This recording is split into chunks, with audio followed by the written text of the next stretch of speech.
in the fog-shrouded streets of 1895 London, Sherlock Holmes faces his most chilling puzzle.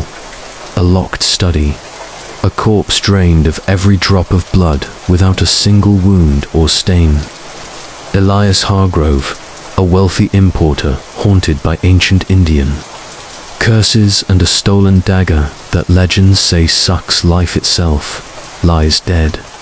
His secrets buried in a web of family betrayal and hidden labs. But as Holmes unravels the thread's self-inflicted bloodletting, poisoned serums and a partner's deadly swapther, twist strikes like a shadow. The victim orchestrated his own death to expose a thief, only for trust to turn fatal, with the killer hiding in plain sight among loved ones. What if the bloodless body was no accident, but a desperate trap gone horribly wrong? Hold your breath, the truth will bleed out, revealing horrors closer than you think. Chapter 1. A singular visit. Was in the year 1895 that a succession of singular and inexplicable events drew my friend Sherlock Holmes into one of the most baffling inquiries of his illustrious career. The spring of that year had been marked by an unusual persistence of cold winds and drizzling rains, which seemed to mirror the despondency that had settled over the metropolis. London, shrouded in its perpetual fog, appeared more than ever a labyrinth of shadowy streets and hidden motives, where the criminal mind found ample cover for its machinations.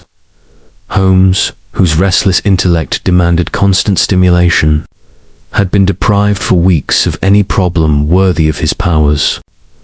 The newspapers offered only the mundane fare of petty thefts and domestic squabbles, and even the Yard's occasional consultations had dwindled to trivialities that scarcely roused him from his lethargy. I, Dr. John Watson, having established a modest practice in the Paddington district after my marriage, found myself dividing my time between the demands of my patients and the familiar sanctuary of 2-1B Baker Street. My wife, Mary, ever understanding of the bond that tied me to Holmes, encouraged my visits, knowing that they provided a welcome respite from the routine of medical duties. On this particular afternoon, as I concluded my rounds amid the chill dampness of the streets, I felt an inexplicable urge to seek out my old companion. The air was heavy with the scent of coal smoke and wet pavement, and the gas lamps were already flickering into life as twilight descended, prematurely. Ascending the 17 steps to our former lodgings, I was greeted by the comforting aroma of Mrs. Hudson's baking apple tarts, if memory served, and the distant strains of Holmes's violin, scraping out a mournful air that spoke volumes of his ennui. Pushing open the door to the sitting room, I found him sprawled in his armchair by the fire, the instrument tucked under his chin, his eyes half closed in abstraction. The room, as ever, was a testament to his eccentric habits. Chemical apparatus cluttered the sideboard, where a recent experiment involving phosphorescent compounds had left faint glowing residues. Stacks of newspapers, annotated in his precise hand, teetered on the floor, and the mantelpiece bore the weight of unanswered correspondence, pierced by his jackknife as a makeshift holder.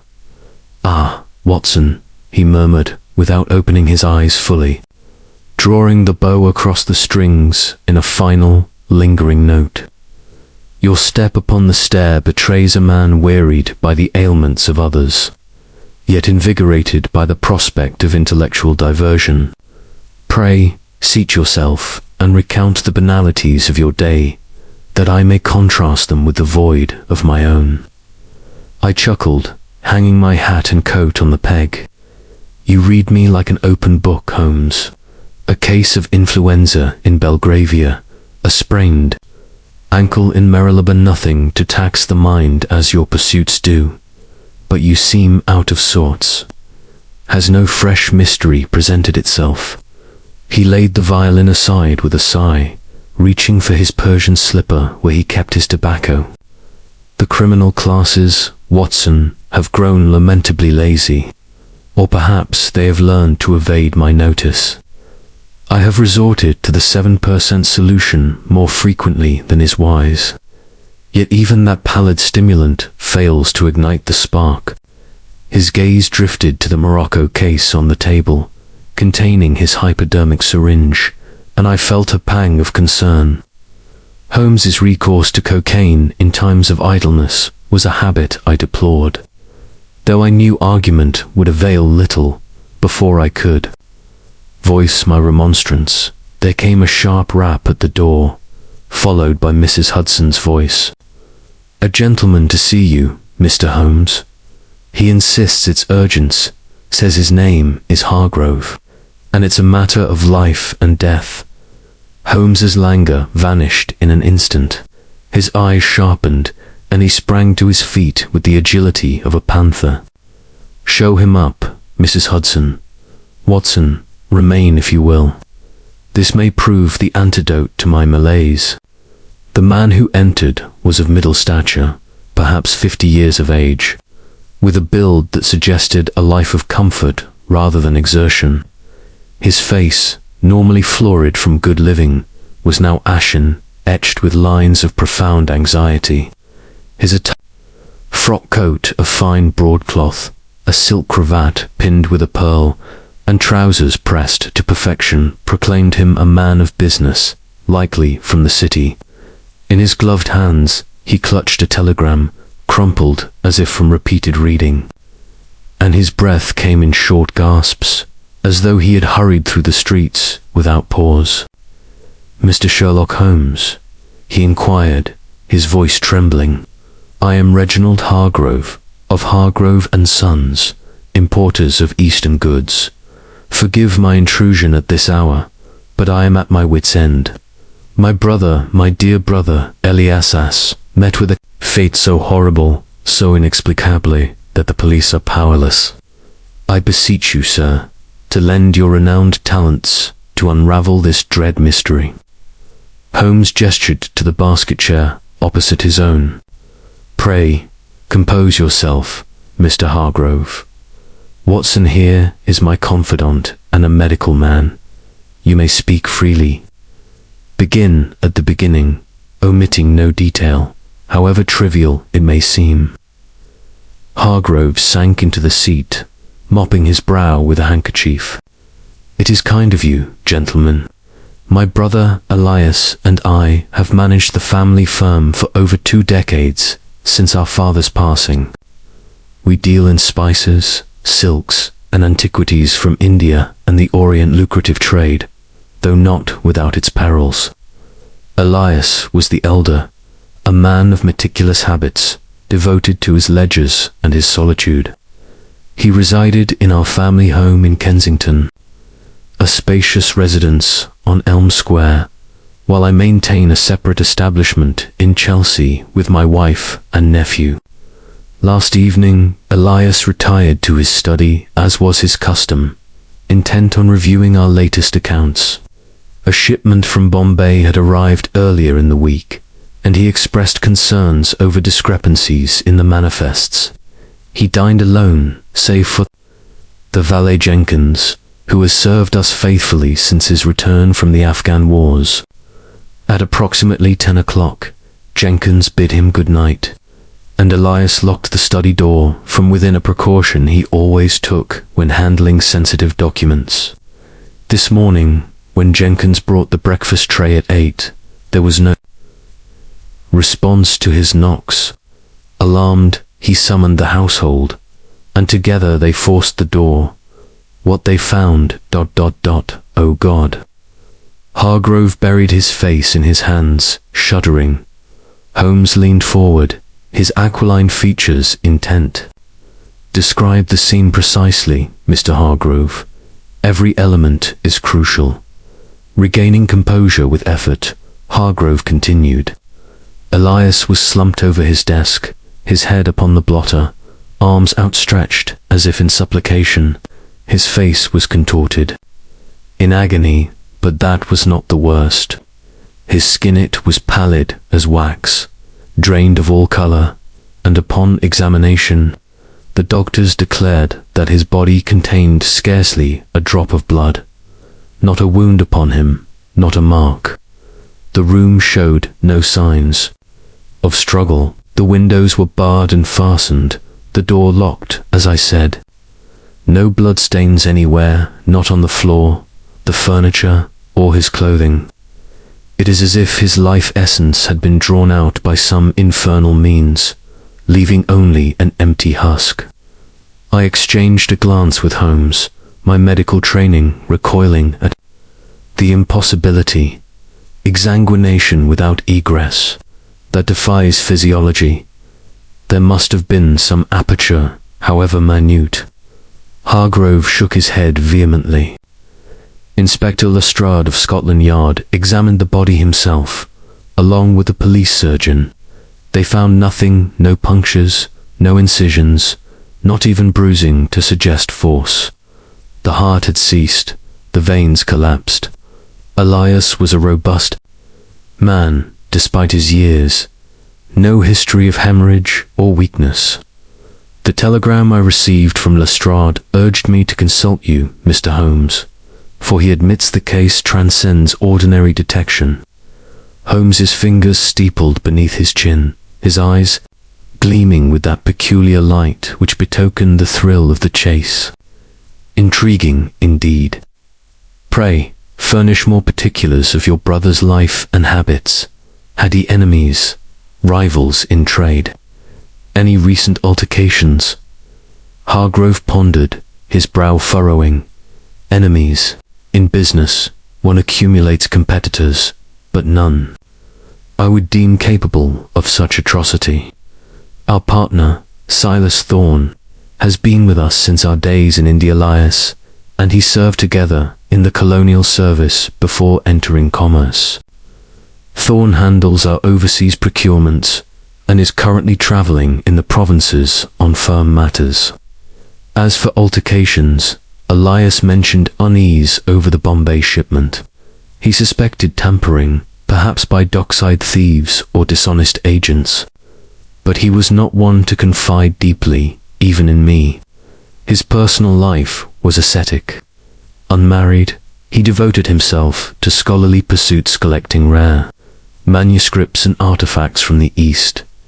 He spoke often of the mysteries of ancient civilizations, of legends from the Rajput hills where blood rituals were said to prevail. But that was mere intellectual fancy, surely not relevant. Holmes's interest quickened. Legends of blood rituals. Elaborate, if you please. It was a passing interest, stemming from our time in Bombay.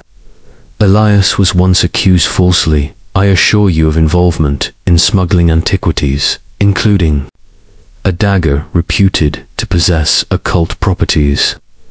The charges were dismissed, but the episode left him fascinated with such lore.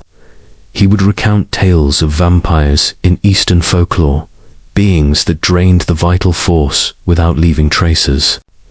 Mere superstition, of course. I interjected, such fables are common in many cultures, but science demands tangible evidence. Perhaps a rare medical condition, porphyria, or some hemolytic disorder could mimic this state. Hargrove nodded eagerly. The doctors are conducting post-mortem examinations, but preliminary findings suggest no disease. The blood is simply ... gone. Holmes rose abruptly, pacing the room with long strides. The locked room adds a layer of complexity. No secret panels or hidden entrances in the study, none that we know of. The house is Georgian, solidly built, with no architectural oddities. The key was in the lock inside, undisturbed, and the household. Who resides there, besides Elias and Jenkins? My nephew Victor, son of our late sister, stays intermittently. He is a young man of 23, recently down from Oxford, somewhat wayward in his pursuits. My wife Amelia visits often, as she and Elias shared a fondness for music. The cook and maid complete the staff loyal souls. Both Holmes halted before the window, gazing into the gathering dusk. Wayward pursuits, gambling, perhaps, debts. Hargrove flushed. Victor has had his follies cards. Horses but, Elias guided him sternly. No serious entanglements, to my knowledge. A finale questioned the odor in the room upon discovery.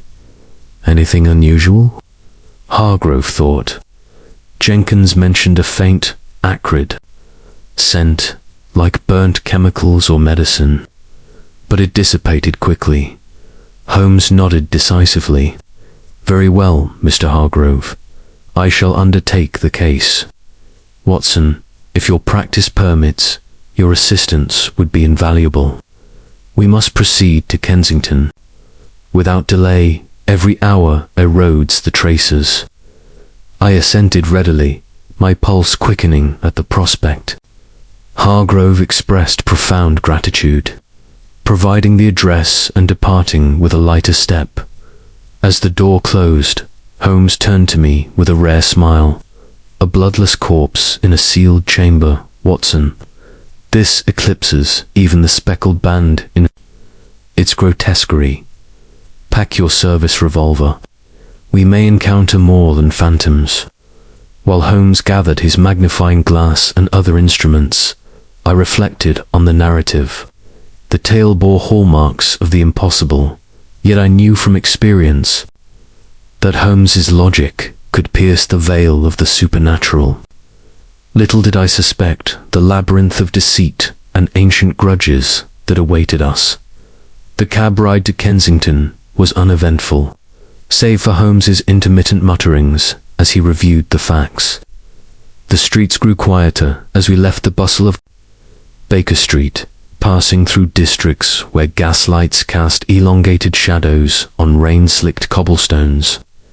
Elm Square was an enclave of respectability, its houses fronted by wrought iron railings and neatly trimmed gardens. The Hargrove residence loomed at the end, its facade illuminated by lanterns. A constable stationed at the gate.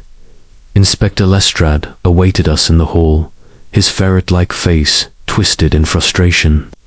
Mr. Holmes, Dr. Watson, glad you've come. This business has me stumped. The body's upstairs, untouched as per your wire. No one's entered the study since discovery. Excellent, Lestrade. Lead on. The study was on the first floor. A room of generous proportions, lined with oak paneling and shelves groaning under volumes of mercantile law and oriental history. The desk, massive and carved, dominated the center, and upon it lay the form of Elias Hargrove, covered now by a sheet. Holmes drew it back with care, revealing a countenance frozen in rictus. Skin blanched to translucency, veins visible as empty blue threads. Using his lens, Holmes scrutinized every inch. No external trauma. Pupils dilated, possible narcotic influence. Rigor mortis advanced, consistent with overnight death. He sniffed the lips. Trace of bitterness summoned like cyanide. Yet that wouldn't account for the blood loss. I examined the wrists and neck, pulse points intact. If blood was drawn, it was not by conventional means. Holmes turned to the room. The door's lock was sturdy, key inside. Windows barred, latches secure. The fireplace was cold, chimney too narrow for ingress. Under the desk, he noted the rug's displacement. Chair shifted slightly post-mortem adjustment. Lestrade shrugged. We've searched for hidden compartments. The family's in the drawing room. Shall I fetch them? In due course. First, the valet Jenkins. Jenkins, a weathered man with military bearing, recounted his tale. The cry at midnight, dismissed as a dream. The locked door, the morning horror. Master Elias was troubled of late, sir. spoke of shadows from the past. Shadows, Holmes pressed. From India, I believe. He and Mr. Thorne had a falling out years ago, but patched it up. As Jenkins withdrew, Holmes murmured, "Layers upon layers, Watson. The bloodless state suggests artifice or rare pathology. But mark the desk paper's financial ledgers with entries circled in red. Discrepancies, indeed." The family interviews followed. Reginald reiterated his account. Amelia wept softly, recalling Elias's kindness. Victor, lounging insolently, admitted to debts but denied involvement. Uncle was a bore with his books. Probably worked himself to death. Holmes's questions delved deep. Alibis, relationships, the Indian past. Thorne's name surfaced repeatedly, his absence suspicious. Returning to Baker Street late, Holmes was animated. The case unfolds like a Persian puzzle box. Tomorrow, the warehouse and, perhaps the key to the blood mystery. Chapter 2. The Locked Study. The journey from Baker Street to the Hargrove residence in Kensington was undertaken in a four-wheeler that rattled through the fog-shrouded streets of London, where the gas lamps cast wavering pools of yellow light upon the slick cobblestones.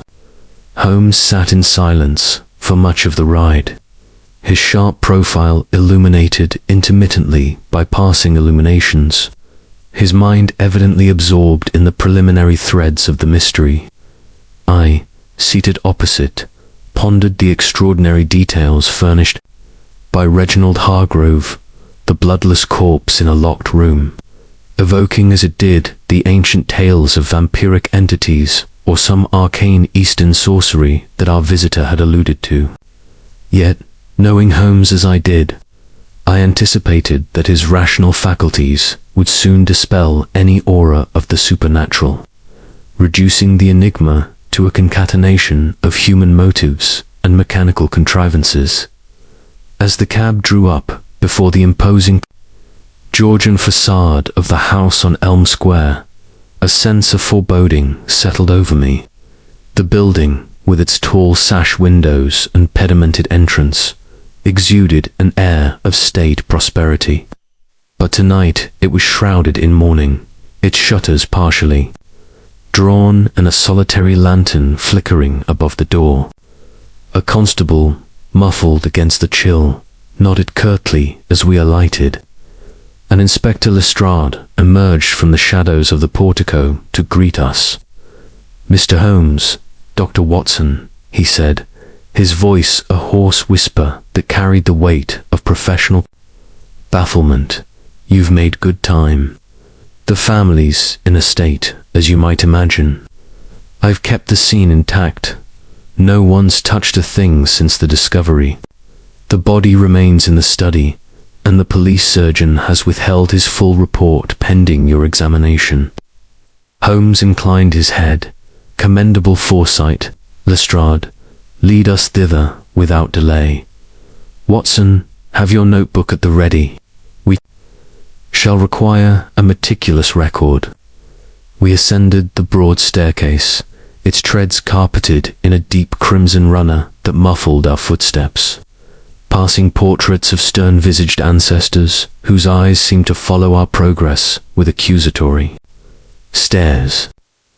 The study occupied a corner position on the first floor, its door now ajar, guarded by another officer.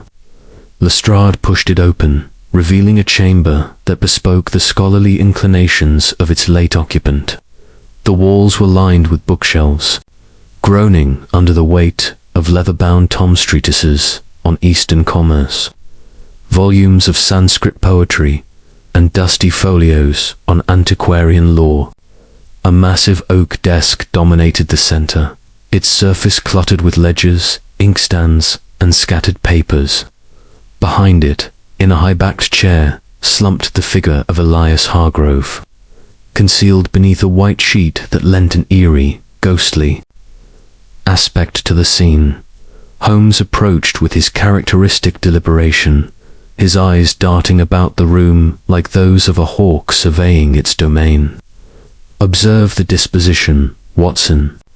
The door opens inward, lock of the Yale pattern secure, but not impervious to skilled manipulation. Windows barred with iron grills, latches fastened from within. Fireplace grate cold, ashes undisturbed for days.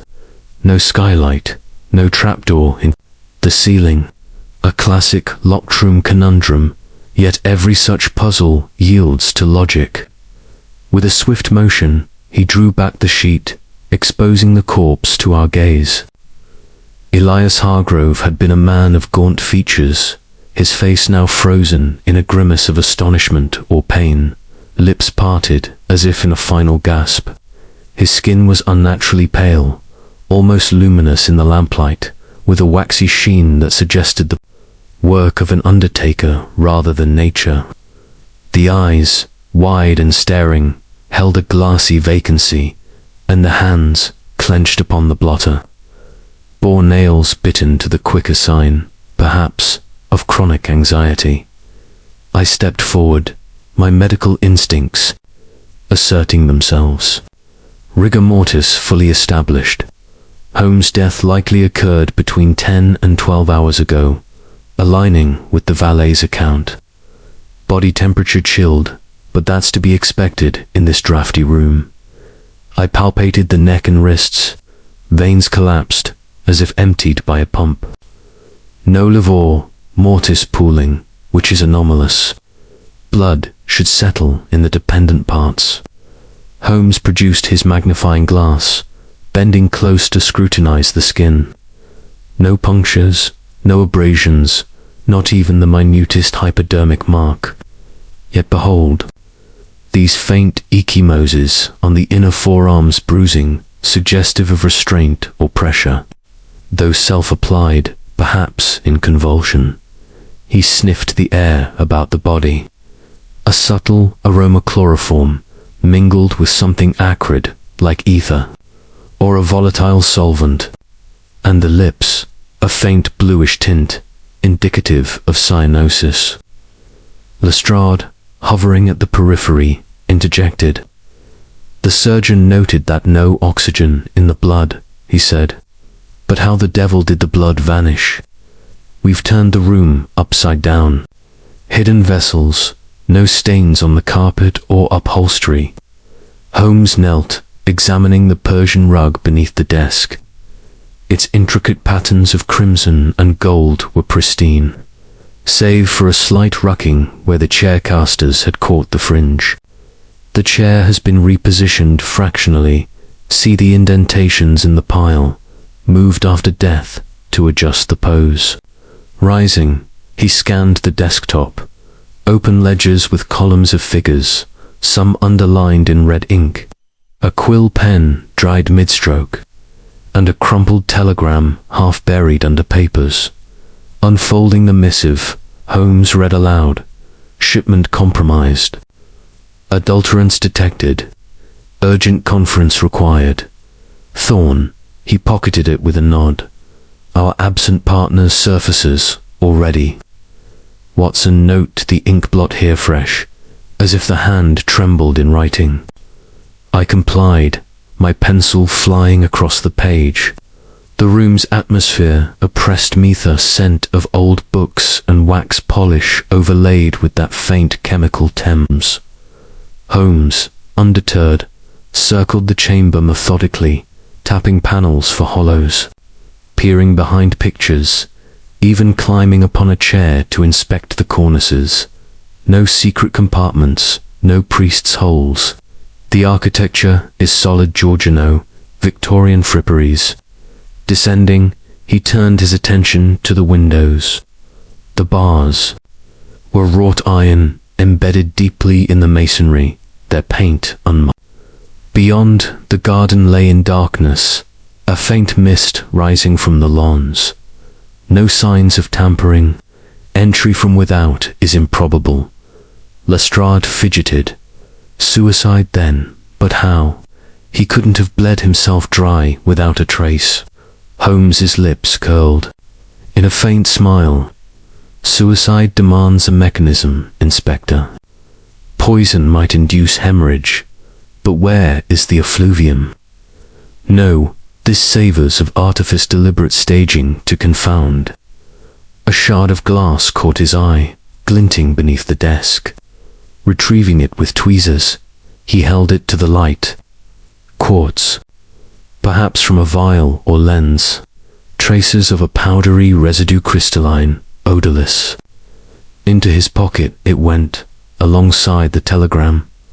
Satisfied with his initial survey, Holmes replaced the sheet over the body. "We must now interrogate the witnesses. Begin with the valet. Jenkins's proximity renders him pivotal," Lestrade summoned. The man who entered with the ramrod posture of a former soldier, his face etched with lines of service and sorrow.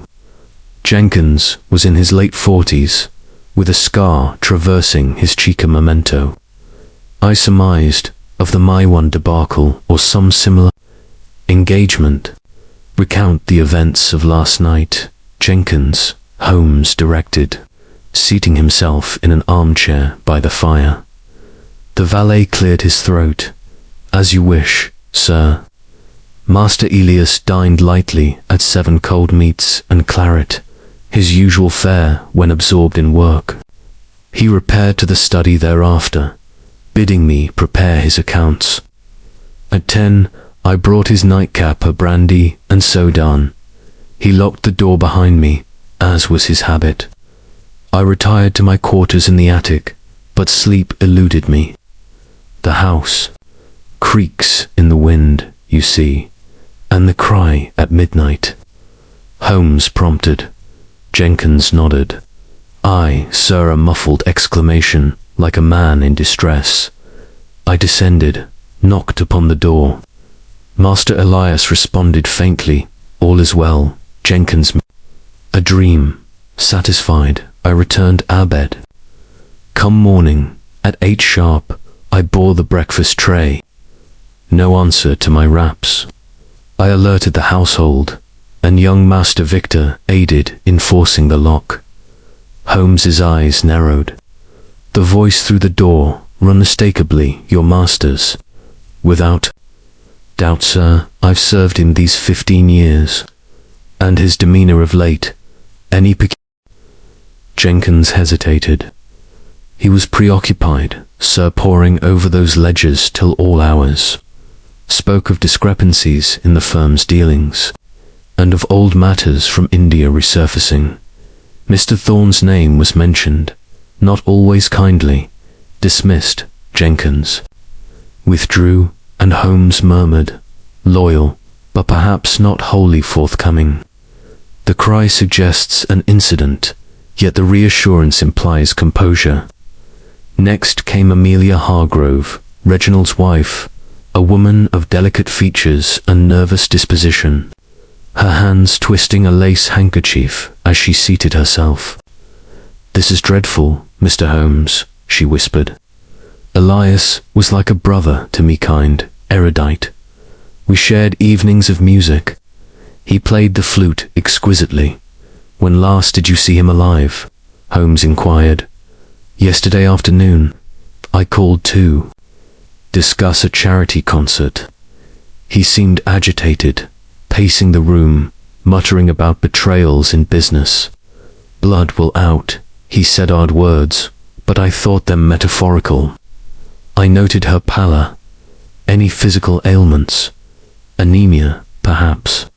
She shook her head. He was hale, though he complained of fatigue recently. Attributed it to overwork.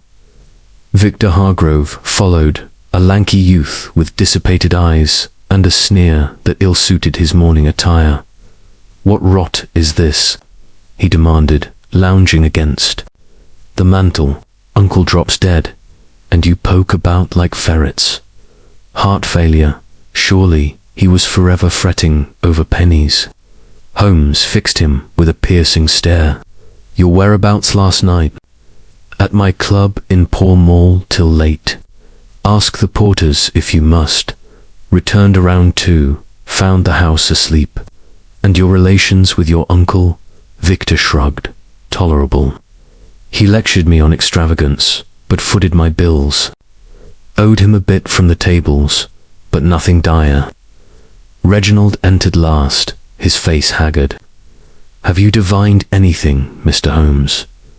Clues accumulate, Holmes replied. The chloroform scent suggests sedation, self-administered or otherwise. Glass shard may be from a vial, and the telegram from Thorne. What shipment was compromised? Reginald sighed. Spices from Bombay, tainted with cheaper substitutes. Elias suspected foul play at the docks or en route. As the interview concluded, Holmes paced anew. Inconsistencies abound, Watson. The cry, the voice, the absent blood, all point to an orchestrated deception. Tomorrow, the warehouse beckons. Therein lies the nexus. We departed the house under a starless sky, the fog thickening to obscure our path. Back at Baker Street, Holmes analyzed the shard, confirming the residue as a sedative. The plot deepens, he said. A locked study, yet permeable to treachery. Chapter 3. The Family Shadows. The morning following our initial investigation at the Hargrove residence dawned with a pallid light filtering through the heavy curtains of 2-1B Baker Street, casting elongated shadows across the cluttered sitting room. Holmes, who had scarcely slept, was already at his chemical bench, the air pungent with the acrid fumes of his experiments. The shard of glass retrieved from the study lay under his microscope, and beside it a series of test tubes bubbled softly over a Bunsen flame. I, having snatched a few hours of repose in my old room, descended to find him absorbed, his dressing gown sleeves rolled up, his face intent upon the delicate manipulations. "Ah, Watson," he greeted without looking up, "your timing is impeccable. Behold this residue, a compound of sodium bicarbonate and a trace of barbiturate, suggestive of a sedative preparation. The glass is from a pharmaceutical vial, likely shattered in haste. Our bloodless enigma begins to assume form." I poured myself a cup of coffee from the spirit kettle, a sedative. Then Elias Hargrove was drugged before death, possibly to induce a state mimicking demise, or imposed by another. The chloroform odor points to anesthesia, perhaps to facilitate some procedure without resistance.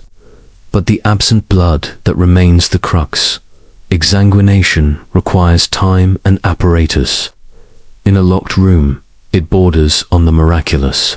Holmes extinguished the flame and turned to me, his eyes alight with that feverish energy which betokened a mind in full pursuit.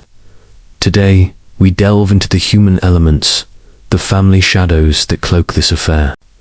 Reginald Hargrove's narrative was polished, but cracks appear, the nephew's insolence, the wife's nervousness, the valet's reticence, and Thorne, the phantom partner, looms large. We returned to Kensington forthwith. The cab ride through the bustling streets of London afforded Holmes opportunity for reflection.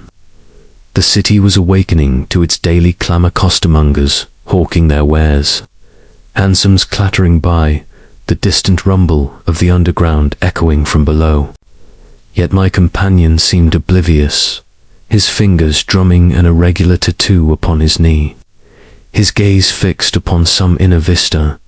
Arriving at Elm Square, we found the house still under the shadow of tragedy, a black crepe bow adorning the knocker. Inspector Lestrade met us at the door, his expression a blend of impatience and deference. "The family's assembled in the drawing room, as you requested. Mr. Holmes, the post-mortem is underway at St. Bartholomew's. Preliminary word is cardiac arrest, but with anomalous blood depletion, no toxins evident yet." Holmes nodded curtly. The body will yield its secrets in time. First, the living must be probed. The drawing room was a chamber of subdued elegance, its walls hung with tapestries depicting pastoral scenes, the furniture upholstered in damask of a somber hue. A fire crackled in the grate, casting flickering lights upon the assembled group, who rose as we entered. Reginald Hargrove, his face drawn with fatigue, extended a hand. "Gentlemen, your presence brings hope in this dark hour."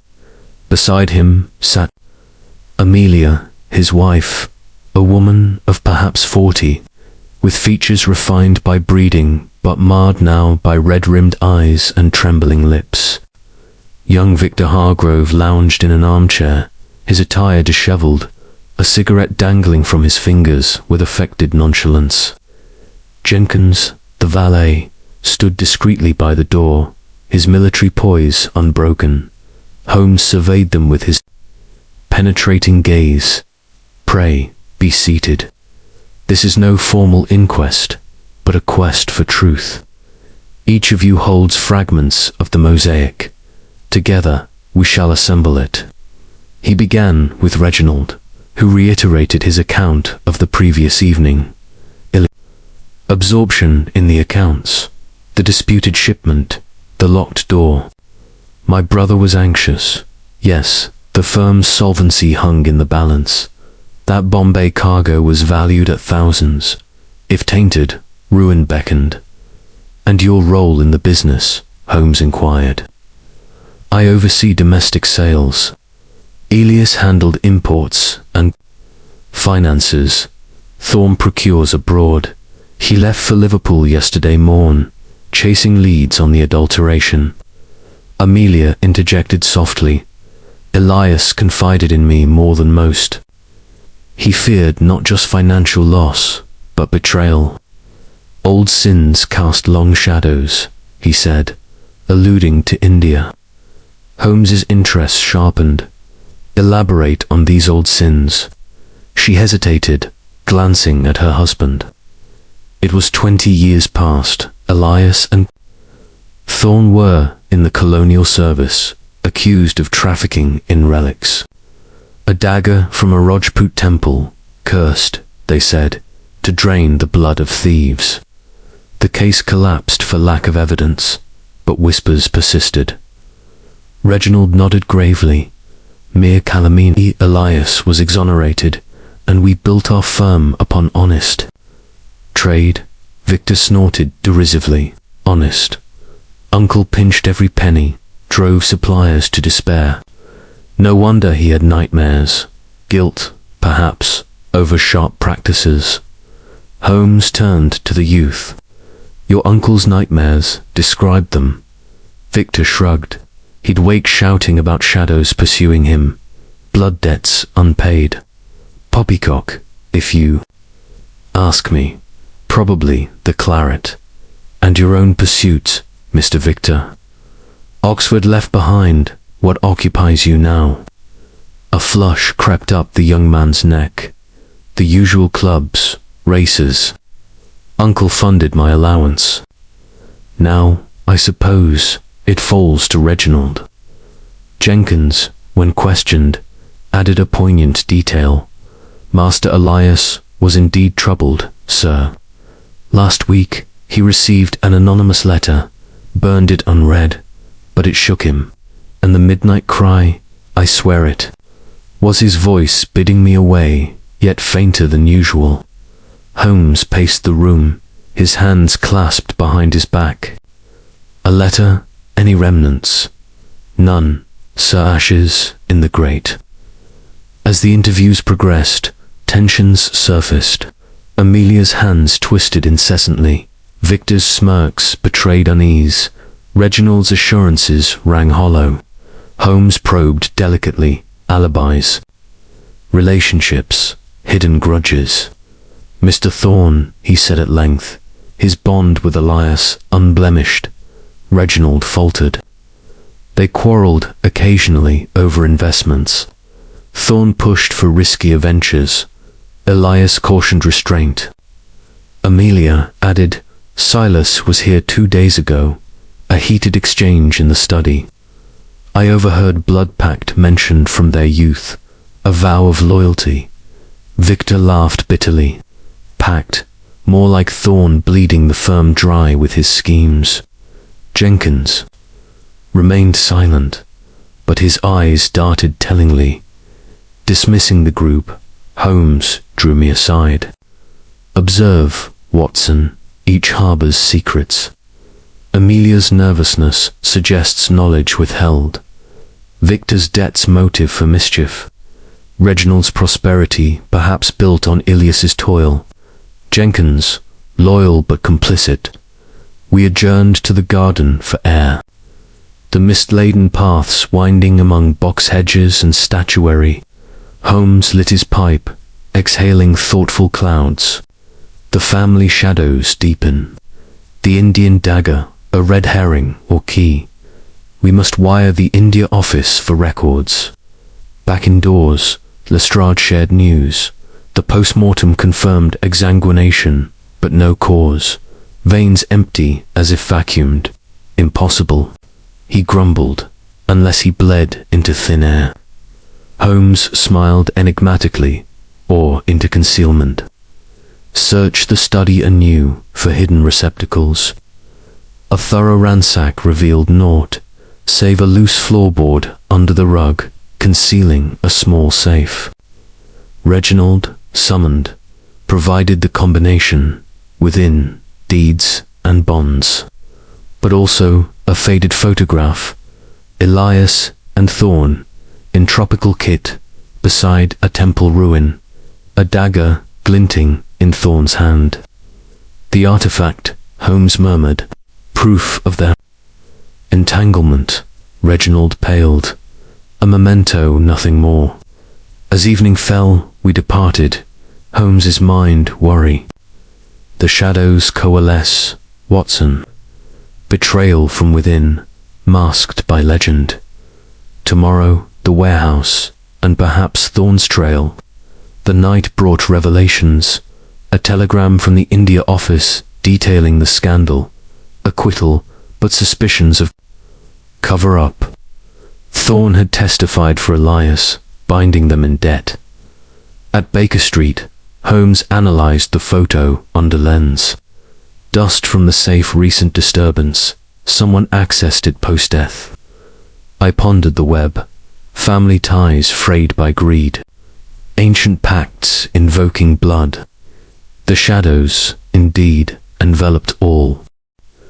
Chapter 4. The Hidden Laboratory. The revelations gleaned from the family interrogations in the drawing room of the Hargrove residence lingered heavily upon my mind as our hansom cab clattered away from Elm Square, navigating the labyrinthine streets of Kensington toward the familiar sanctuary of Baker Street. The afternoon had waned into a dusky twilight, the gas lamps igniting one by one along the thoroughfares, like sentinels against the encroaching night. Holmes, seated beside me with his hat pulled low over his brow, maintained a profound silence. His fingers interlaced and his gaze fixed upon the passing facades of townhouses and shops. I knew from long association that this was the posture of deep cogitation, wherein his formidable intellect sifted through the disparate elements of the case, seeking the threads that would weave them into a coherent tapestry. The mystery of Elias Hargrove's death, his body drained of blood within a locked study, devoid of any visible means of egress, for the vital fluid presented a conundrum that defied both medical science and common sense. The family shadows we had uncovered hinted at undercurrents of betrayal, ancient grudges from the subcontinent, and financial desperations, yet no clear motive or method had emerged. Reginald's composed demeanor masked, I suspected, a deeper involvement. Amelia's tearful recollections bore the stamp of partial truths. Victor's insolence concealed vulnerabilities, perhaps pecuniary in nature, and Jenkins, the steadfast valet, harbored observations unspoken. the photograph from the safe, depicting Elias and Silas Thorne amid the ruins of an Indian temple with the infamous dagger in hand, added an exotic veneer to the affair, evoking whispers of curses and blood rites that Holmes would doubtless dismiss as mere embellishments to a prosaic crime. Arriving at 2 to 1B, we ascended the stairs to find Mrs. Hudson awaiting us with a tray of cold supper roast beef sandwiches and a pot of strong tea. Her maternal instincts ever attuned to our irregular habits. "You'll waste away, the pair of you, chasing phantoms," she chided. But Holmes waved her off with a distracted smile, his mind elsewhere in the sitting room. The fire had been kindled against the evening chill, its flames dancing shadows across. The walls adorned with Holmes's chemical charts and the Persian slipper stuffed with tobacco. He immediately repaired to his workbench, retrieving the shard of glass from his pocket and placing it under the microscope. I watched as he adjusted the lenses, his movements precise and economical. "Quartz, Watson," he murmured after a moment, "of a quality used in laboratory vessels, resistant to acids and heat, and adhering to its fracture, a crystalline residue. White and powdery. Let us test its composition." He scraped a minuscule portion onto a slide, adding drops from various reagents. A faint effervescence ensued, followed by a color change to pale blue. Sodium barbiturate, compounded with a chloroform derivative. A potent sedative, capable of inducing profound unconsciousness. Elias Hargrove was not merely asleep when death overtook him. He was rendered insensible, perhaps to facilitate the extraction of his blood. I pondered this as I sliced into my sandwich, but by whom and how in a locked room? If an intruder administered it, entry must have been effected. Surreptitiously, Holmes lit his pipe, puffing thoughtfully. The room's integrity appears absolute, yet illusions abound in such matters. Recall the case of the Norwood builder deception through misdirection. No, Watson, the key lies in the family's intimacies and the firm's secrets. I have wired the India office for records on Hargrove and Thorne's colonial escapades. Answers may arrive by dawn. Meanwhile, peruse these ledgers I abstracted from the study discreetly, of course. He handed me a sheaf of papers, their columns filled with meticulous entries of imports and expenditures. As Holmes retired to his violin, drawing forth a plaintive melody that echoed his contemplative mood, I pored over the documents. Discrepancies leaped forth, shipments of spices valued at thousands, yet receipts diminished by unexplained deductions. Notations in Elias's hand queried adulterants, and Thorne's commissions excessive. It seemed the partnership teetered on fraud, with Thorne siphoning profits through tainted cargoes. Sleep eluded me that night, the enigma gnawing at my thoughts. Dawn broke with a telegram's arrival, delivered by a breathless boy from the post office. Holmes snatched it eagerly, his eyes scanning the lines. Elias Hargrove served as a customs official in Bombay. From 1873 to 1875, he read aloud. Accused of complicity in smuggling antiquities, including a Rajput dagger reputed for its blood-draining cursor legend, doubtless but potent in native law. Acquitted for insufficient evidence, with testimony from subordinate Silas Thorne. Pivotal, both resigned posts thereafter, founding Hargrove and Sons upon return to England. Thorne's loyalty cemented by shared peril, or perhaps mutual culpability. I rose from my chair. Then Thorne owes Elias his freedom, a debt that might chafe over years. Precisely, Watson. Gratitude sours into resentment when fortunes diverge. We must inspect the firm's warehouse by the docks. Therein may lie evidence of the tampering Elias feared. Breakfast dispatched hastily, we donned our coats against the morning mist and hailed a cab for the East End.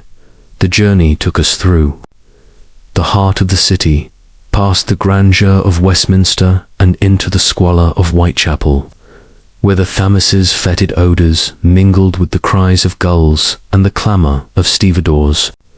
The docks were a hive of activity, ships unloading cargoes from distant ports, crates of tea and cotton piled high, the air redolent with exotic spices and tar. Hargrove and Sons' warehouse was a cavernous structure of brick and iron, its doors guarded by a burly foreman who eyed us suspiciously until Holmes produced a letter of authorization from Reginald. Where to examine the recent Bombay shipment, Holmes explained crisply. Irregularities reported. The foreman grunted assent, leading us into the gloom. Towering stacks of crates formed shadowy aisles, labelled with destinations from Calcutta to Canton. The scent was overpowering, cardamom's sharpness, cloves' warmth, mingled with the mustiness of jute sacks. Holmes moved with purpose, his lens in hand, inspecting seals and manifests. Here the tainted lot. Observe the crates, seals intact. Yet Elias noted discrepancies. He pried one open with a crowbar borrowed from the foreman, revealing pods of cardamom, their green husks dusted with a fine powder. I sniffed cautiously. Adulterated, with chalk or flour. Holmes tasted a pinch, grimacing. Ground nutshells cheaper substitute. Profits skimmed by substitution, en route or at source. Thorne's domain, deeper into the warehouse, amid forgotten relics ivory carvings. Brass idols. Holmes's keen eye detected anomaly, a section of wall behind stacked bales, its mortar fresher than a false partition, he whispered, tapping it to elicit a hollow ring.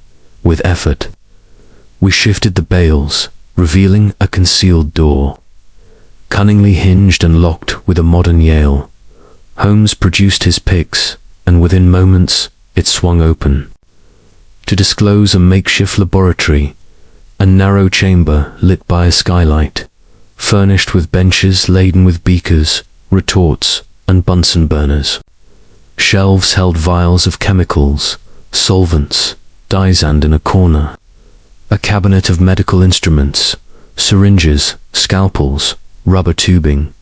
Good heavens, I exclaimed, my voice echoing, a clandestine apothecary. Holmes examined the apparatus. More than that, Watson. See these flasks, reddish fluid, viscous. He uncorked one, dipping a finger and tasting. Not blood, as appearance suggests, but cochineal dye, extracted from insects, blended with anticoagulants like heparin.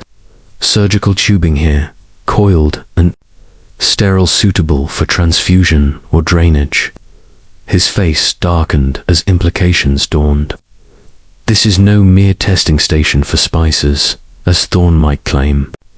It facilitates a charade simulating blood for some nefarious purpose, but whose laboratory, the dust suggests recent use. A faint noise from the warehouse proper alerted us, a scuffle of feet, a shadow flitting. Holmes sprang forth, I following. With revolver drawn, through the maze of crates, a figure darted into the fog-shrouded docks, cloak billowing. Pursuit led us along slippery wharves, past moored barges. But the mist swallowed our quarry. Returning breathless, Holmes stooped to retrieve a glinting object from the floor, a cufflink of gold, engraved with Silas Thorne, he said grimly, holding it aloft. His presence betrays complicity. The plot thickens, Watson. This hidden sanctum ties the Bloodless Corpse to mercantile deceit. We interrogated the foreman, who denied knowledge of the room, though his evasion rang false. Mr. Thorne comes and goes odd hours, he admitted under pressure, said it was for quality control. Holmes wired Lestrade to detain Thorne upon return. Then we departed the docks, the river's horns wailing like omens. Back at Baker Street, analysis of the dye confirmed its mimicry of blood, perhaps to stage a hemorrhage or conceal true extraction. Elias discovered this lair, Holmes theorized, threatening exposure. Thorne, cornered, engineered his demise. Yet questions persisted. How the blood vanished, the locked room's breach. As night fell, Holmes paced, violin silent, mind-forging. Links, the hidden laboratory unveiled layers of intrigue, blending science with subterfuge, drawing us deeper into the abyss. Chapter 5. The Midnight Rendezvous. The discovery of the clandestine laboratory in the warehouse by the docks had cast a new and sinister light upon the death of Elias Hargrove, transforming what had seemed an impossible enigma into a tangled web of human avarice and scientific subterfuge. The fog of London, which clung to the streets as we returned to Baker Street that evening, seemed an apt metaphor for the mystery itself, ends elusive and concealing dangers within its folds. Sherlock Holmes, invigorated by the day's findings, was no longer the languid figure of recent weeks. His eyes burned with the intensity of a predator closing on its quarry, and his movements were brisk as he shed his overcoat and lit the spirit lamp to boil water for tea. The sitting room at 221B, bathed in the warm glow of gaslight, was a haven, a familiarity amidst the chaos of the case.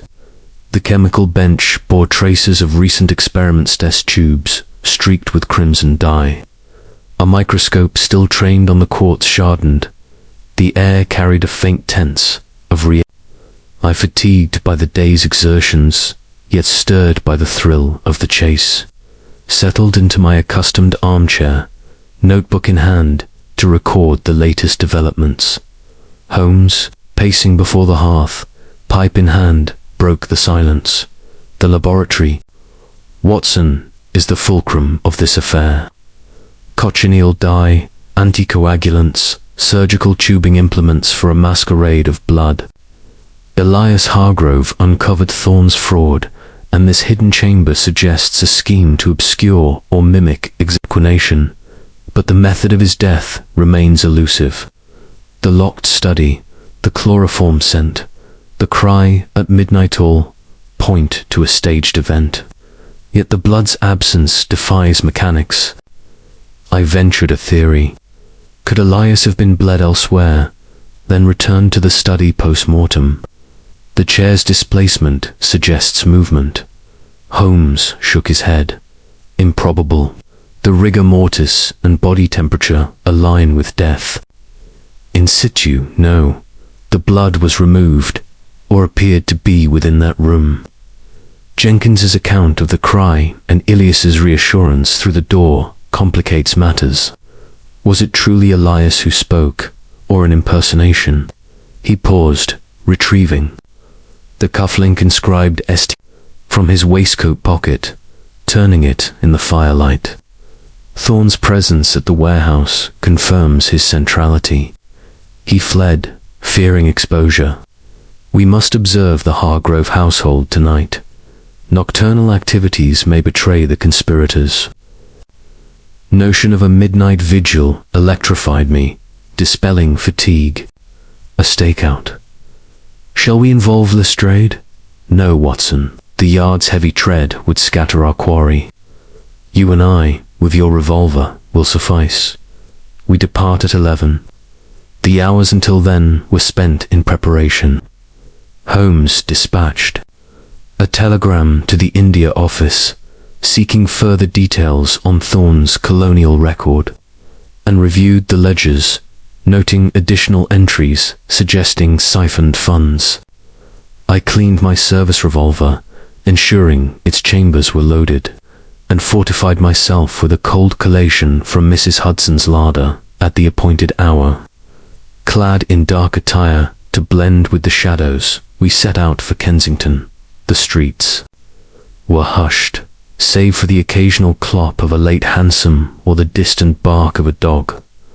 Elm Square lay in somnolent repose, its houses dark save for the Hargrove residence, where a single light gleamed from an upper window. We took position. In the garden, concealed behind a dense yew hedge, its branches damp with mist, Holmes, ever alert, scanned the house with field glasses, his breath barely visible in the chill air. "Patience, Watson," he whispered. "The guilty move when they believe themselves unwatched." Minutes stretched into an hour, the cold seeping into my bones. Then, a faint creak, the side gate opening. A figure emerged, cloaked and hooded, moving stealthily along the path. Holmes nudged me, and we crept closer, keeping to the shrubbery. The figure paused at the garden's edge, where another joined each young man. Unmistakably Victor Hargrove, his silhouette betraying his lanky frame. Their voices carried in snatches, low and urgent. The formula, blood debt. Thorne knows. Victor's tone was agitated, the other's softer, feminine. Holmes signaled, and we sprang forward.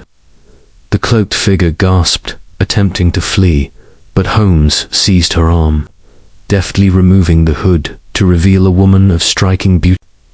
Eyes wide with fear, raven hair tumbling loose. I recognized her instantly from theatre posters. Lila Voss, an actress notorious for her roles in melodrama and her entanglements with London's gilded youth. "Miss Voss," Holmes said coolly, "your nocturnal assignations require explanation. Speak, and swiftly." Victor cursed, stepping forward, but my revolver's glint halted him. Leela, trembling, clutched her cloak. "I meant no harm, Mr. Holmes, I swear it." Victor summoned me, said it was urgent. Holmes's gaze was unyielding. "The blood debt, what is it?" She glanced at Victor, who nodded reluctantly. "Victor owes Silas Thorne thousands gambling debts from the tables at Monte Carlo. Thorne holds a lien on the family's shares in the firm. Elias discovered Thorne's tampering with shipments, diluting spices with chaff to inflate profits. They quarreled bitterly 2 days ago. Victor feared Elias would disinherit him for aiding. Thorne." Victor interjected, "I only passed messages. Thorne promised to clear my debts if I kept him informed. Uncle was raving, said he'd expose everything, ruin us all, and the blood debt." Holmes pressed Lila. Thorne spoke of it cryptically. A pact from India, binding him and Elias. Something about shared guilt, a vow to protect each other. Elias threatened to break it, to reveal old crimes. I interposed. "The dagger, the smuggling." Leela nodded. Thorne hinted at an artifact they spirited away, sold to a collector. Elias kept records, threatened to produce them. Holmes's eyes narrowed. "And Elias's death? Your knowledge of it?" She recoiled. "None, sir." Victor said he collapsed to perplexity from stress. "I came tonight to urge Victor to flee before Thorne returns." Holmes released her, his expression inscrutable. "Go, Miss Voss, but remain in London. You may yet be called to testify. Victor, return to the house. We shall speak again." As they retreated, Holmes murmured, "A web of debts and secrets, Watson." Victor's betrayal of Elias to Thorne explains the tension, but not the bloodless corpse. Leela's ignorance seems genuine, yet her fear suggests Thorne's influence extends beyond finance. We withdrew to a nearby alley, where Holmes lit a cigarette, its glow illuminating his hawk-like features. The cry at midnight, Jenkins. Heard Elias, or someone mimicking him. Thorne's absence is no alibi. He could have orchestrated events before departing. The laboratory's purpose grows clearer. A facade to simulate blood loss, perhaps to discredit Elias as mad, or to mask murder as myth. I shivered, the night's chill penetrating my coat. But the locked room, Holmes, how was it done? A question for dawn. Let us return to Baker Street and await the India officer's reply. Back in our lodgings, Holmes pored over the photograph from the safe, noting Thorne's proprietary grip on the dagger. The telegram arrived at first light. Thorne had been disciplined in Bombay for financial irregularities, shielded by Elias's testimony, a mutual debt now soured by greed. Holmes rose, energized. The midnight rendezvous unveils motives, greed, betrayal, fear of exposure. Thorne's laboratory suggests a plan to manipulate appearances, but Elias's death was no mere charade. Tomorrow, we pursue the Indian connection. Further, Dr. Abernathy at the British Museum may illuminate the dagger's lore. As I retired, the case's contours sharpened, a family fractured by ambition, a partner bound by a perilous past, and a corpse drained of life, its secrets locked within a sealed chamber. Chapter 6. The Indian Connection. The revelations from the midnight rendezvous with Leela Voss and Victor Hargrove had cast a lurid glow upon the sinister tapestry of Elias Hargrove's death, illuminating threads of betrayal and old debts that stretched across continents and decades. The morning broke over Baker Street with a pall of grey clouds, the air heavy with the promise of rain, mirroring the oppressive weight of the mystery that consumed us. Sherlock Holmes, ever resilient to the demands of sleep, was already at his desk when I descended from my room. His lean frame bent over a pile of papers and maps of the Indian subcontinent. The sitting room bore the marks of his nocturnal industry, the microscope trained on the quartz shard, a chemical retort still warm from recent use, and a fresh stack of telegrams from the India office, their contents meticulously annotated in his precise hand. "Good morning, Watson," he greeted without looking up, his voice vibrant with the energy of pursuit. The residue on our glass fragment yields further secret traces of a barbiturate compounded with an anticoagulant, suggesting a deliberate attempt to manipulate blood flow or its appearance. The laboratory in the warehouse was no mere testing station, it was a stage for deception, likely orchestrated by Silas Thorne to conceal his fraud or worse. I poured tea from the pot Mrs. Hudson had left, its steam curling in the chill air. Thorne's role grows clearer, Holmes, but the Bloodless Corpse, how was such a feat accomplished within a locked study? And the Indian dagger Leela mentioned, could it be more than a myth? Holmes's eyes gleamed as he tapped a telegram. The dagger is our next thread. The India office confirms Elias and Thorne's entanglement in a smuggling scandal in 1874, a Rajput artifact. A ceremonial blade said to drain the life force of its victims. Superstition, of course, but a potent tool for misdirection. We must consult an expert on such antiquities. Dr. Percival Abernathy at the British Museum is the foremost authority on Eastern relics. He may illuminate the cultural shadows behind this affair. Breakfast was a hasty affakippers and toast, dispatched with the urgency of men on a mission. Holmes, donning his ulster against the drizzle, led the way to a hansom cab, and we set off for Bloomsbury, the streets slick with rain and bustling with early vendors. The British Museum loomed through the mist, its neoclassical facade, a monument to human knowledge, yet harboring secrets of ancient rites that seemed to echo in our case. Dr. Abernathy, a wiry scholar with spectacles perched precariously on his nose, received us in his cluttered office, surrounded by shelves of dusty tomes and glass cases displaying jade idols and bronze daggers. His demeanor was one of cautious enthusiasm, tempered by the gravity of our inquiry. "Mr. Holmes, Dr. Watson," he began, adjusting his glasses, "your telegram was intriguing. The Hargrove case, I presume. The newspapers hint at something extraordinarier. Bloodless death, they say." Holmes nodded, producing the photograph from the safe. "This image, Dr. Abernathy, Elias Hargrove and Silas Thorne in Bombay, 1874, with a dagger that figures in their past. What can you tell us of it?" Abernathy examined the photograph, his brow furrowing. "Yes, I recall the scandal, though I was a young curator then. The dagger was from a Rajput temple in Rajasthan, dedicated to Kali, goddess of destruction.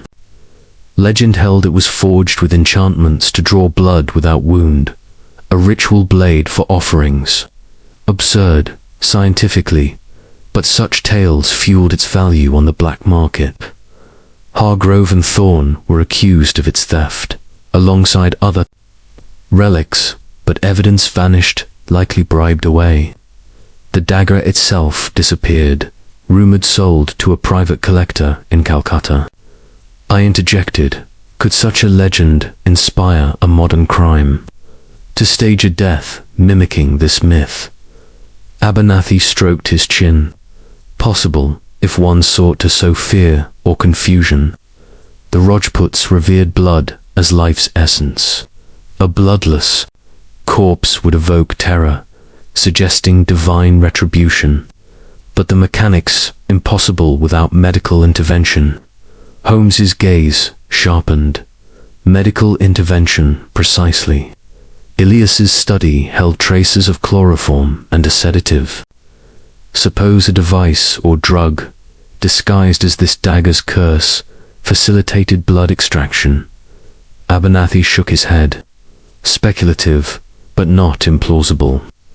In India, I've seen charlatans use sleight of hand to mimic miracles' hollow blades. Concealed bladders of animal blood, a modern equivalent, with syringes or tubing, could achieve similar deception."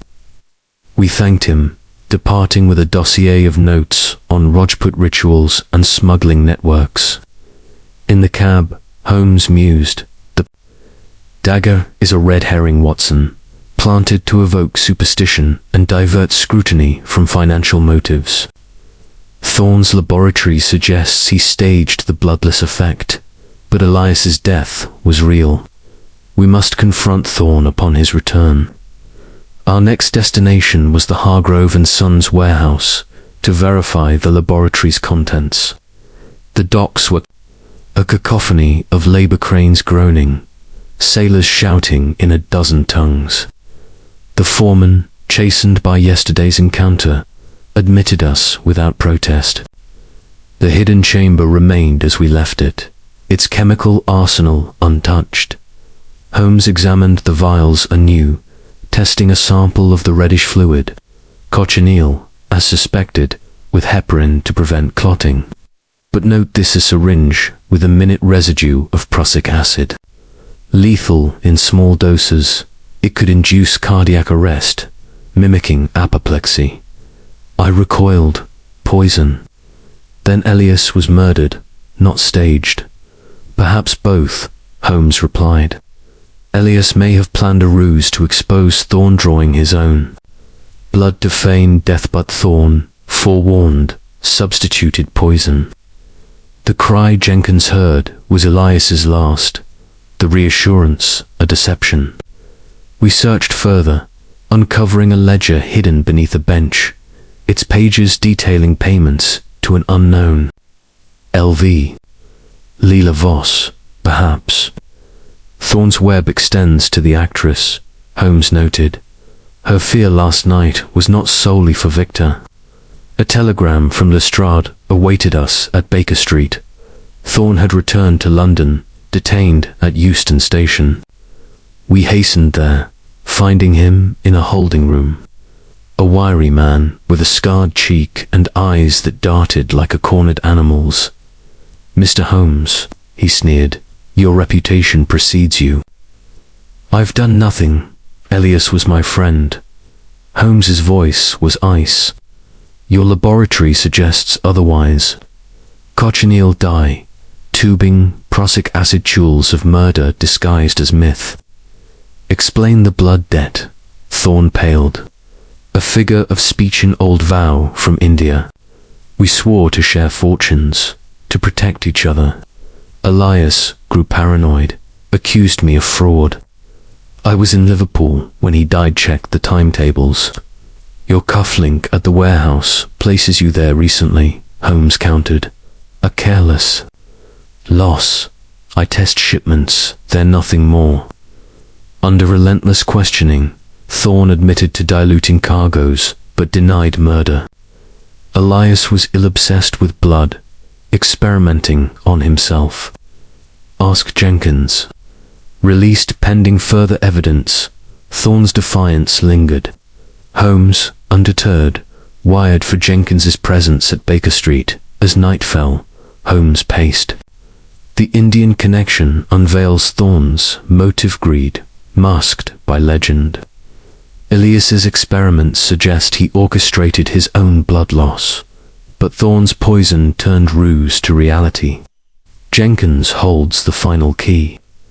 The valet's arrival promised answers as the shadows of India's past converged on London's present. Chapter 7. The valet's secret, the threads of the Hargrove mystery, woven from the exotic shadows of India and the gritty realities of London's docks, had drawn tighter with each revelation, yet the heart of the enigma Elias Hargrove's bloodless corpse in a locked study remained tantalizingly out of reach. The morning light that filtered through the grimy windows of 221B. Baker Street found Sherlock Holmes in a state of restless anticipation, his lean frame pacing the cluttered sitting room, where the remnants of our previous investigations lay. Scattered, the quartz shard, now catalogued among his chemical apparatus. The photograph of Elias and Thorne, pinned above the mantel, and the ledger from the warehouse, its cryptic entries annotated in his meticulous script. The air was thick with the scent of tobacco and the faint residue of chemical experiments. A testament to his unrelenting pursuit of truth. I, having snatched a few hours of uneasy sleep, descended to find Holmes poring over a fresh telegram from the India office, his eyes alight with the fire of discovery. "Watson," he greeted, his voice crisp, the net tightens. "This confirms Thorne's financial indiscretions in Bombay embezzlement, hushed up by Elias's intervention. A debt of honor, binding them through years, now fractured by greed. But the valet, Jenkins, holds the final piece. His reticence yesterday bespoke more than loyalty." I stirred the coals in the grate, seeking warmth against the damp chill. Jenkins. His tale of the midnight cry and Elias's reassurance seemed genuine, yet you suspect deception. Holmes nodded, lighting his pipe. His military precision. Conceals calculation. The cry, the locked door, the faint voice too convenient. He knows more than he admits, perhaps unwittingly complicit. I have summoned him here. We shall probe his story. Breakfast was a hurried after Mrs. Hudson's porridge and strong coffee, consumed as Holmes outlined our strategy. We confront Jenkins with the laboratory's evidence, the prussic acid, the tubing. If he assisted Elias in some experiment, he may have been duped into administering poison. The bloodless state suggests Elias's own hand, but Thorne's shadow looms. A Knock announced Jenkins's arrival, punctual as befitted a former soldier. He entered with the same ramrod posture, his scarred face betraying a flicker of unease as he faced Holmes's piercing gaze. The valet's uniform was immaculate, but his hands, clasped behind his back, trembled faintly. "Mr. Jenkins," Holmes began, seating himself and gesturing to a chair. "You have served Elias Hargrove faithfully, yet your account of his final night contains gaps. Speak plainly. What transpired in the study?" Jenkins swallowed, his eyes darting to me, then back to Holmes. "I've told all, sir. Master Elias locked himself in, as was his wont. The cry at midnight startled me. I knocked, and he bade me away, saying it was a dream." Holmes leaned forward, his voice low and relentless. "A dream, or a struggle? You served in Afghanistan, like my friend Watson, here trained to observe, to act under pressure. Did you not question the faintness of his voice, the chemical odor you noted?" Jenkins's composure cracked, his shoulders sagging. "I did, sir. Master Elias was not himself these past weeks. Anemic, he said, from a fever contracted in India years ago. He'd take to his study late, conducting experiments drawing his own blood. He told me to study its properties. Said it was scientific, to counter his weakness. I interjected, my medical curiosity piqued. Drawing his blood. Phlebotomy for anemia is rare, unless he suspected a specific condition, polycythemia, perhaps. Jenkins shook his head. He spoke of vitality, of restoring strength. Last night, he summoned me at 11, after I brought his brandy. Asked me to assist with a procedure, a serum, he called it, from Mr. Thorne's laboratory. A clear vial labeled Vitalis. I was to inject it, as he'd grown too weak to manage. Holmes's eyes narrowed to slits. Described the procedure. He sat at the desk, bared his arm. I swabbed it with alcohol, as he instructed, and administered the injection slowly, as he was particular. Moments later, he gasped, clutched his chest, blood foamed at his lips, and he convulsed. I panicked, sir, thought it a fit. He was dead within minutes. I locked the door, as he'd always done, and fled to my room, fearing scandal. I gasped, foaming blood. That suggests prussic acid cyanide poisoning, inducing rapid cardiac failure. Holmes nodded grimly. And the vial, where is it now? Gone, sir. I returned later, found it shattered on the floor, the shard you found, likely. I swept the rest into the grate, burned it to ash. Holmes rose, pacing with suppressed energy. You were duped, Jenkins. The Vitalis was no serum, but poison supplied by Thorne to silence Elias's accusations. But the blood, Elias's anemic experiments, where did it go? Jenkins's voice dropped to a whisper. He'd been drawing pints over days, sir, storing them in jars in the study's safe. Said it was for his research. After his death, I feared discovery moved them to the warehouse, hid them in a crate. Holmes's face lit with triumph. The safe, the photograph's dust indicated recent access. You concealed evidence to protect the family's name. Yes, sir. I thought it madness. His experiments thought the blood would make him seem deranged. Holmes dismissed Jenkins, with a warning to remain available. As the door closed, he turned to me, exultant. The valet's secret unlocks the mechanics, Watson. Elias, suspecting Thorne's fraud, bled himself to stage a dramatic death, perhaps to expose the crime by feigning a supernatural curse. Thorne, alerted by Victor's spying, substituted cyanide for the serum, turning ruse to murder. I marveled at the intricacy, but the locked room. How did Thorne ensure the injection? Jenkins was his unwitting tool. The cry was Elias's death throes. The reassurance, possibly Thorne himself, lurking in the study. We must verify the safe's contents and confront Thorne anew. We hastened to Kensington, Lestrade in tow, and opened the study's safe. Empty, save for a ledger confirming Elias' suspicions of adulterated shipments. At the warehouse, we located the crate Jenkins described 3 jars of congealed blood, labeled in Elias's hand, Vitalis experiment. March 1895. Holmes examined them. Human blood, drawn over days. Elias depleted himself deliberately, risking collapse to stage his trap. Thorne's poison preempted it. Lestrade, bewildered, demanded, "But why no blood in the room?" "A slight," Holmes replied, "illicit." Prior extractions, hidden by Jenkins, created the illusion. The poison masked the true cause: cardiac arrest, not As we returned to Baker Street, Holmes wired for Thorne's rearrest.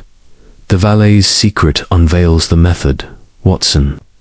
Tomorrow we assemble the suspects and expose the web: Thorne's greed, Victor's betrayal, and Elias's fatal gambit. The Indian shadows, once looming large, resolved into human perfidy, with Jenkins's unwitting hand sealing Elias's fate. Chapter 8. The twist unveiled the revelations elicited from Jenkins. The valet had brought the Hargrove mystery into sharp focus, transforming the seemingly supernatural puzzle of Elias Hargrove's Bloodless Corpse into a chilling tableau of human deceit and calculated murder. The morning that greeted us at 221B Baker Street was one of relentless drizzle. The sky a leaden expanse that mirrored the gravity of the task ahead. Sherlock Holmes, invigorated by the clarity now dawning upon the case, was a study in controlled energy as he prepared for the final act of our investigation. The sitting room bore the marks of his ceaseless industry. The ledger from the warehouse, its pages marked with red ink underscoring Thorne's fraud. The photograph of Elias and Thorne, now joined by a sketch of the Rajput dagger from Dr. Abernathy's dossier, and the chemical apparatus, still warm from tests, confirming the prussic acid in the shattered vials residue. I descended from my room to find Holmes at his desk, penning a series of telegrams with his characteristic precision. "Watson," he said without preamble, his voice resonant with purpose, "today we draw the net tight. Jenkins's confession unveils the mechanics of Elias's death, a self-orchestrated bloodletting, turned fatal by Thorne's treachery. But the family's complicity remains veiled. Reginald's reticence, Amelia's evasions, Victor's dead soul converge on a conspiracy. We shall assemble them at Kensington and lay bare the truth." I stirred the fire, its crackle a counterpoint to the rain's patter against the windows. "A confrontation, Holmes. Will Thorne crack under pressure?" He smiled thinly, sealing a telegram to Inspector Lestrade. "Thorne's defiance is brittle. Evidence will shatter it. The blood jars, the ledger, the cufflink, each a nail in his coffin. But the twist lies in Elias's intended gambit to unmask Thorne, thwarted by betrayal within the household. Breakfast was a perfunctory affair, Mrs. Hudson's scones and tea, consumed as Holmes outlined the plan. We summoned Reginald, Amelia, Victor, Jenkins, and Thorne to the Hargrove drawing room. Lestrade will ensure Thorne's presence under guard. There, we reconstruct the night of the murder, exposing each player's role. The journey to Elm Square was undertaken in silence, the cab's wheels hissing through puddles as London's grey streets unfolded. My mind replayed the case's intricacies, Elias's anemic experiments, the hidden laboratory, the Indian dagger's legend, Victor's spying, Jenkins's unwitting hand in the fatal injection. The locked study, once an impenetrable mystery, now seemed a stage for a tragic charade, its bloodless outcome a deliberate illusion. At the Hargrove residence, the atmosphere was one of tense anticipation. The drawing room, with its somber tapestries and flickering fire, hosted our assembly. Reginald, his face haggard with strain. Amelia, clutching a handkerchief, her eyes darting nervously. Victor, slouched with feigned indifference, a cigarette. Smouldering Jenkins, rigid as a sentinel by the door. And Thorne, brought under Lestrade's escort, his scarred face set in a mask of defiance. Holmes stood before the hearth, his tall figure commanding attention. "Ladies and gentlemen," he began, his voice cutting through the room's hush, "we gather to unravel the death of Elias Hargrove, a man whose bloodless corpse in a locked study suggested the impossible. Yet truth yields to reason. This was no supernatural act, but a crime of greed and betrayal, its roots in a past you all share."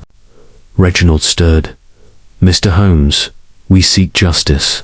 Name the culprit." Holmes's gaze swept the room. Elias Hargrove did not die by accident or suicide, but by murder, orchestrated by one among you, abetted by others' silence. Let us reconstruct. The night he turned to Jenkins.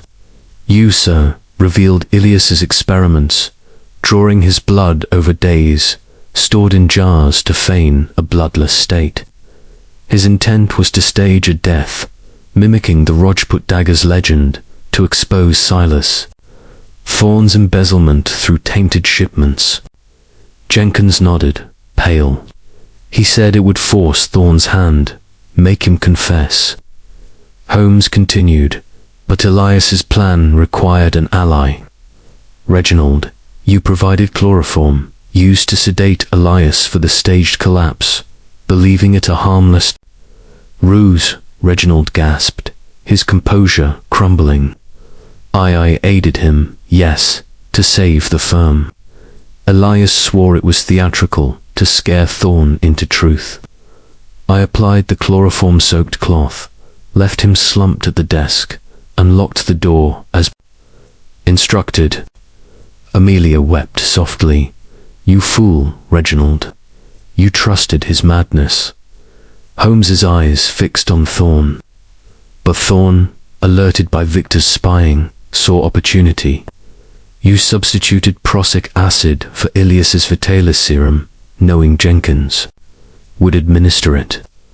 The cry at midnight was Elias's death throes. The reassurance through the door, "Your voice, Thorne," mimicking him to dismiss Jenkins. Thorne's sneer faltered. "Preposterous. I was in Liverpool." "Your cufflink at the warehouse betrays you," Holmes countered, producing it. "And the ledger payments to L.V. Lavos, your intermediary to Victor. You learned of Elias's plan, poisoned the vial, and ensured his death." Victor leapt up. "Lies. I only told Thorne what Uncle ranted about debts, daggers." Holmes's voice was steel. "You sold Elias's confidences for debt relief, Victor. Your betrayal sealed his fate. The blood jars, hidden by Jenkins, created the illusion of exsanguination. But the poison cyanide caused cardiac arrest, masked as apoplexy." Lestrade stepped forward. "Evidence enough, Mr. Holmes." "More than sufficient, Holmes," replied. "The laboratories, prussic acid, the blood jars, the ledger all confirm Thorne's hand, with Victor as accessory and Reginald complicit in concealment." Thorne bolted for the door, but Lestrade's men seized him. Amelia sobbed. "Elias meant no harmly to save us." Holmes's expression softened. His gambit was bold but flawed, trusting those bound by greed. The Indian dagger was a myth exploited by Thorne to cloud the truth. As the suspects were led away, Thorne to face charges, Victor and Reginald for questioning, I marvelled at the denouement. A tragic twist. Holmes' Elias's own plan turned against him. He nodded, lighting his pipe. Human folly, Watson, bleeds deeper than any blade. Elias sought to outwit a thief, but trust betrayed him. The rain ceased as we left, the clouds parting to reveal a wan sun, as if to signal the dispelling of the case's shadows. Chapter 9. Resolution and Reflection. The denouement in the Hargrove drawing room had stripped away the final veils of deception, revealing a tragedy woven from greed, betrayal, and a fatal miscalculation. As the drizzle of the previous day gave way to a crisp, clear morning, the air of London seemed to exhale a collective sigh, as if relieved of the oppressive mystery that had cloaked Elm Square. Sherlock Holmes, ever the restless intellect, was already at work when I descended to the sitting room of 2-1B Baker Street. His lean figure bent over a stack of notes, the firelight casting angular shadows across his aquiline features. The relics of our investigation, the ledger, the cufflink, the photograph of Elias and Thorne lay neatly arranged on the table, alongside a fresh telegram from Inspector Lestrade confirming the arrests. Good morning, Watson, Holmes greeted, his voice tinged with the satisfaction of a puzzle solved. The Hargrove affair concludes, yet its echoes linger. Thorne faces trial for murder, Victor for complicity, and Reginald for obstructing justice. The Bloodless Corpse, once a spectre of the supernatural, resolves into a tale of human frailty. I poured coffee, its aroma mingling with the faint scent of Holmes's pipe. A remarkable case, Holmes. Elias's gambit to stage his death was ingenious, yet his trust in others proved his undoing. Holmes nodded, tapping ash into the grate. Precisely. His plan to mimic the Rajput dagger's legend was a masterstroke to expose Thorne's fraud, but he underestimated the depths of treachery within his circle. The chloroform, the blood jars, the poisonal were threads in a tapestry he wove, only to be unraveled by Thorne's hand. The morning's post brought Lestrade's report. Thorne, under interrogation, had confessed to substituting prussic acid for the valet serum, intending to incapacitate Elias and discredit his accusations as the ravings of a madman. Meant only to silence him, Thorne claimed, not kill. But Elias's weakened state, from days of self-phlebotomy, ensured the poison's lethality. Victor, revealed as Thorne's informant, faced charges as an accessory, his gambling debts a lever Thorne wielded. Reginald, though complicit in the chloroform ruse, was spared severe punishment, his actions driven by loyalty to the firm rather than malice. Holmes dispatched a reply to Lestrade, then turned to me. We must visit the warehouse once more, Watson, to ensure no evidence remains overlooked. The jars of blood, in particular, require proper disposal to avert further scandal. The cab ride to the docks was a study in contrasts, London's bustling vitality against the sombre task ahead. The warehouse, its brick facade, weathered by river mists, stood silent, save for the cries of gulls. The foreman, now cooperative, under Lestrade's orders, led us to the hidden laboratory, where the crate containing Elias's blood jars remained undisturbed. Holmes examined them anew, his lens tracing the labels. Elias's handwriting methodical, even in extraneous 3 pints, drawn over a week, enough to weaken him fatally when the poison struck. He handed the jars to Lestrade's men for incineration, ensuring no trace lingered to fuel morbid curiosity as we walked along the Thames, its waters glinting under a rare sun. Holmes reflected. The case, Watson, is a microcosm of human nature. Greed masquerading as ambition, loyalty twisted into betrayal. Elias sought to outwit a thief with a theatrical flourish, but his stage became his sepulchre. I nodded, the river's breeze carrying away the last echoes of the affair. The Indian dagger mere myth, yet it cast a long shadow. A distraction, Holmes said, lighting his pipe. Thorne exploited it to cloak his crime in superstition, knowing the public's taste for the macabre, but reason prevails. As ever, back at Baker Street, we dined on Mrs. Hudson's roast lamb, the warmth of the meal a balm after days of tension. Holmes, unusually expansive, mused on the case's lessons. Every locked room yields to logic, Watson. Elias's error was not in his plan, but in trusting those bound by self-interest. The bloodless corpse was his final act to cry for justice, answered too late. As night fell, the fire burned low, and I penned the final notes of the case, marveling at Holmes's genius in piercing the veil of illusion. The shadows of India, the greed of commerce, the frailties of family all, had conspired to drain Elias Hargrove of life, but truth, in Holmes's hands, had restored order to chaos. Next. Chapter